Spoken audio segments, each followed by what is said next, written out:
Hello folks, and welcome to another installment of Know Your Unit. Today we talk about the Divine Knight, the second biggest pain in the ass to get a hold of in the entire game. Now, there's no way, again, that they will keep this same system for Reborn. I'm pretty sure this was like a DLC-only kind of technical workaround that they ended up doing. For anyone unfamiliar, in order to get an Angel Knight, what you gotta do is you gotta take your unit, you gotta take a living corpse, you gotta get your unit killed, turn them into a living corpse, take their zombified remains down into Palace of the Dead, use a book to essentially take all the zombie bits off to get a skeleton. You then take that skeleton up to the floating heaven island, get a magical spork from an angel, shove it up their nostrils, and there you go, suddenly you have an Angel Knight. Don't worry, this makes complete sense. Moving on. So this unit is one that specializes in, well, intelligence, resistance, and strength, and has the ability to fly. They're actually one of the few cases of a class that actually has balanced attack and defense bonuses. The other one here being Warlock. Yeah, Dragoon, Warlock, like there's not very many that have balanced attack and defense kind of bonuses. That's neither here nor there, but I just kind of thought it was interesting. But they're the only racial change that a unit can go through that allows them the ability to fly, which basically means that any one of your standard units can get the ability to become this dude. Now, the main reason that folks tend to kind of not like them, if we're discounting the whole it takes a colossal amount of effort to actually turn them into this class thing, is the fact that they're, on paper, like, despite the fact that they're supposed to be like a major promotion in most of the series, on paper they don't really seem like they're really much of a promotion for anybody. Because like in the past, like let's say you had your spear guy and they suddenly, you know, got blasted off a cliff or something, and then they came back as an angel, and it's like, oh cool, now they just got the ability to fly and their stats went up and they're a divine element, which is kind of neat. Or let's say, you know, you had your priest that was going through Palace of the Dead and they just got exploded by a gremlin, and suddenly, hey look, they're an angel now, you know, they died and they came back, and it's an interesting little storytelling thing. In their case, there's something that you have to go out of your way to get a hold of. It's like it feels more of like an artificial transformation than a sort of miraculous coming back from the dead type situation. And also, they tend not to be able to carry a lot of things over. So they're limited to 3 types of weapons. Well, technically 4. They do have access to fans, but they're limited to swords, sorry, I keep using the wrong buttons here. So one-handed swords, they can use the fans, they can use crossbows, and they can use bows, which is kind of falling into the very oddly specific category, but they're, for all intents and purposes, a upgraded knight that flies. So skill-wise, let's go ahead and actually take a look at these here. There's actually a pretty decent number of things you can do with their builds, especially for multiplayer type of stuff.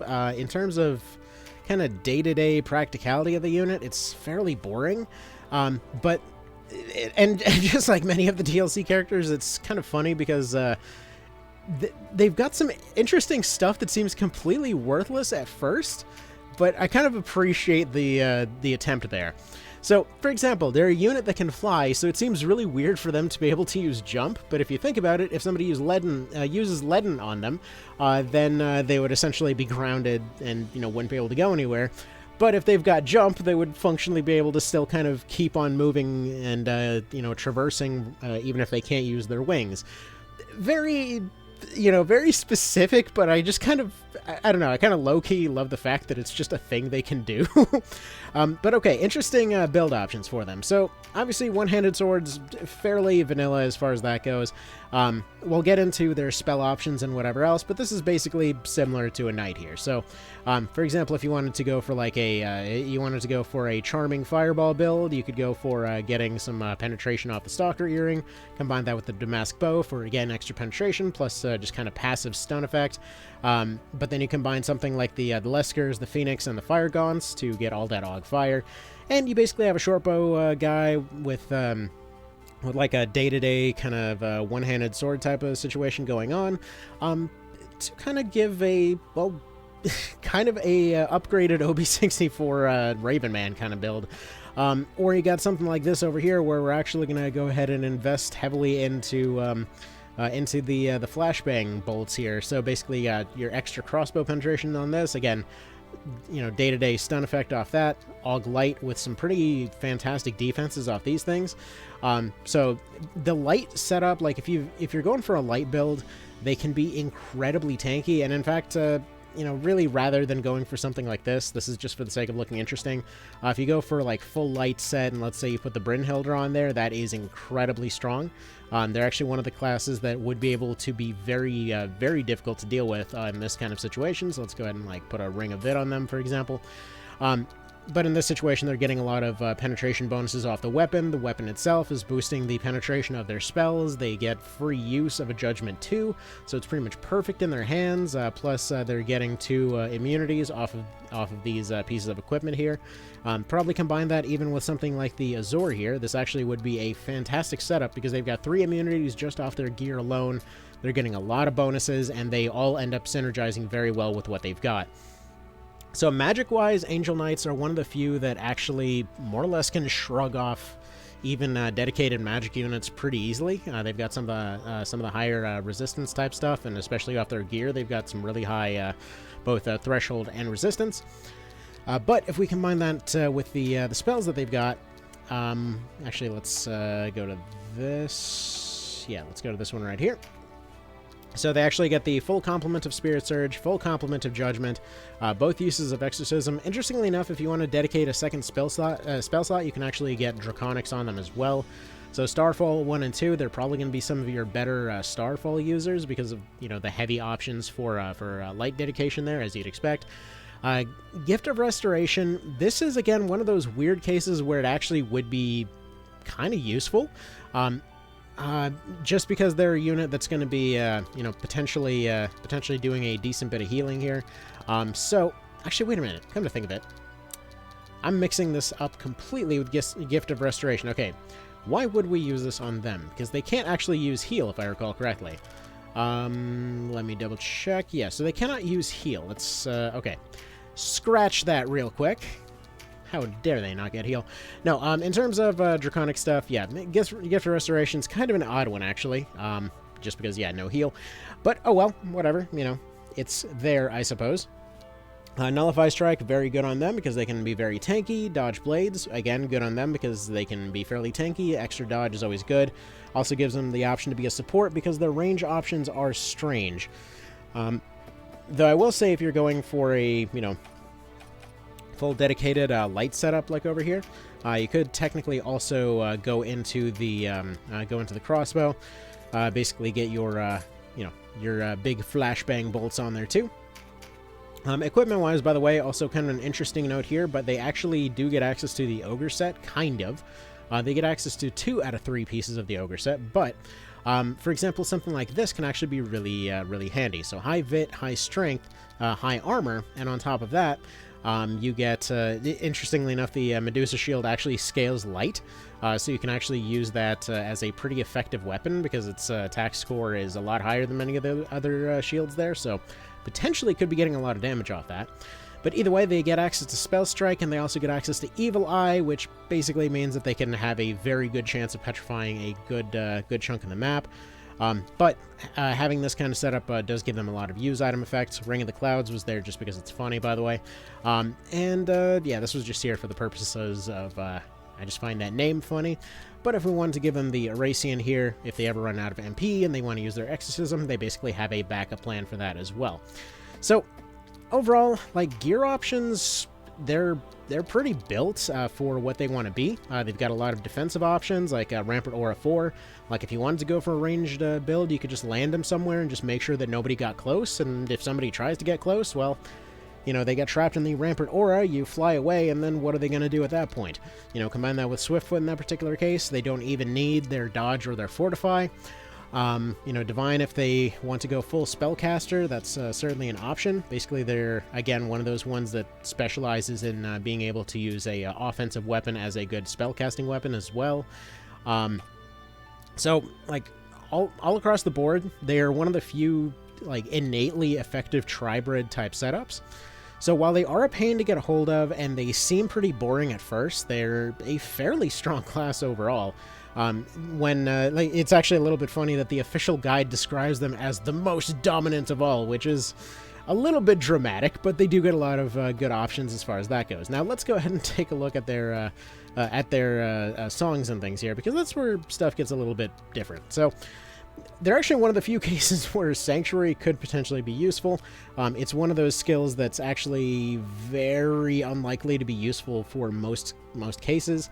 Hell, even when I was doing like solo one vision there, I thought Sanctuary would be incredibly useful, because Sanctuary Shadow plus Sanctuary basically means that undead can't reach you. And I did like this whole friggin', maze going through Palace of the Dead, trying to do things one-on-one, and then just everything could get around it just fine. So it seemed a little pointless. But if you have a unit that's able to fly and they're able to drop down Sanctuary Shadows, then potentially they could very massively disrupt a entire formation that way pretty well.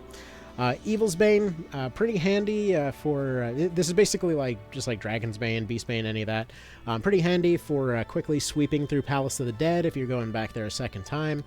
So yeah, Sanctuary Shadow, again, fairly useless in most cases, but in their case, there's a certain case to be made for it. Though I will say Rampart Shadow still probably takes the cake between the two, because it blocks everything, not just undead. Now, let's look at their songs here. So you got Silent Song, first of all. So it's a multi-target, 3-area, kind of self-targeting thing that has a chance to silence. It's relatively cheap, so you can potentially disable multiple casters at once. You do need to have Spell Strike in order to have a decent chance of hitting. It's okay. I feel like there's probably better stuff you could be doing. So you get Requiem here, that scales off of light. It basically nukes undead units. Again, very useful for sweeping through Palace of the Dead. This actually does a considerable amount of damage to undead units in general. And again, pretty cheap. Day of Reckoning. So, yeah, look at that description. Oh wait, no, this is Day... Okay, sorry, this is Day of Reckoning, not Poignant Melody. So, okay. Here's the thing. Silent Song may disable a unit for a turn or two, but Day of Reckoning completely resets MP and TP, which sounds like it's going to be a lot more disabling for the kind of immediate moment. Somebody can recover out of having Silence and immediately get to doing their thing.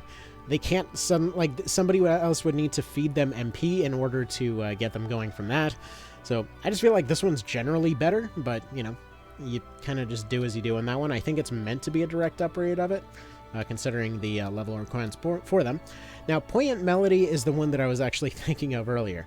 So, yeah, this is basically the the fairy move, just like Virtuous Dance, except it does Charm instead of Bewitch. So it's not as good, but it's very strong. So potentially very good there. Basically, it's like what the Swordmaster can do, but it doesn't take any consumables.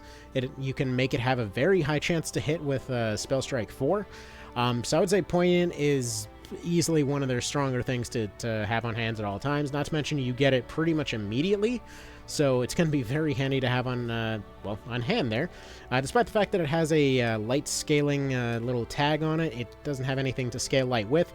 And then the last one, if I could stop mistaking every song with this song, which, by the way, yes, Angel Knights are extremely annoying in terms of, just like the Cleric, having multiple very similarly named skills. But Celestial Song is a very oddly specific move that removes the zombie status, which is odd, because why would you want to do that in most cases? I would assume there's maybe a weird use case for, you're going through Palace of the Dead, you want to collect their equipment. So you de-zombify some stuff, which I guess you just de-zombify some zombies and have them join you, but at that point you should also have access to recruit undead, so not sure why you'd want to use it there. In a multiplayer type scenario, maybe you de-undead a completely undead team, but at the same time they've also got Requiem up there, which basically just nukes them, and they've got options out the wazoo for exercising them, especially if you've got something like Starfall. If you've already invested Draconics as one of your skill slots, then you could essentially just knock them out that way and potentially damage somebody else instead of just de-zombifying them. So I'm assuming they just sort of saw the option and figured, why the hell, why not? But yeah, it's... I've never once had a single useful situation for this particular skill, but let me know if you by any chance have a story behind that, because I'd love to hear some use cases for that. Interestingly enough, despite everything, they actually can specialize in a dark build, just like the Paladin. Presumably because there's, dark angels and stuff. Though, now that I think about it, are there... Yeah, they can do, like, the Fafnir. They can, let's go ahead. What kind of dark shields we got going on here? They can't use the Ogre Shield, but presumably they can still use the Rezenzi. It's not quite dark, but it's dark-esque. You got Anatomy and Og Darkness off the Ogre stuff. Let's go ahead and... I don't know, maybe do a little bit of, feels like, yeah, Vitality should probably fit pretty well with that. So either way, just like the, well, like the Paladin, but not quite as good as the Paladin, they can do the dark build. The Paladin can do the full, like, Ogre set plus dark build thing, which is, quite a bit stronger, but anyway. So, okay, that's about that. Final word on that, it's cool that they can fly. They're like a knight that can't exactly heal as well, but at the same time, they've got a lot of options going for them in terms of their quality builds and support abilities and all that kind of thing. Double checking real quick if they can use the basic lobber. Yes, they can, so they can use that with Field Alec 4. So it's at least a decent amount of healing that they could potentially do. They've got a good amount of multiplayer options. They're just kind of neat. Like, I personally like to make it a bit of a goal to try to pick up an Angel Knight on many runs. So, it's a little bit of an extra thing. They're certainly a hidden type of class, but they're not the most exciting thing in the world. They've pretty much got their element already locked in, unless you want to get really creative with it. But again, if you wanted to go for a Fireball Angel, you got that option right there. If you wanted to go for an Evil Angel, you got those options available to you too. There's stuff. There's definitely stuff that they can do. So that'll be about that. Certainly, not a whole lot more to cover on this. They got 3 weapon options, and they're pretty much always going to be a flying tank. So what do you want? That'll be that. You guys have a good one. Take care, and I guess next we'll be doing rogues. All right, later. Bye.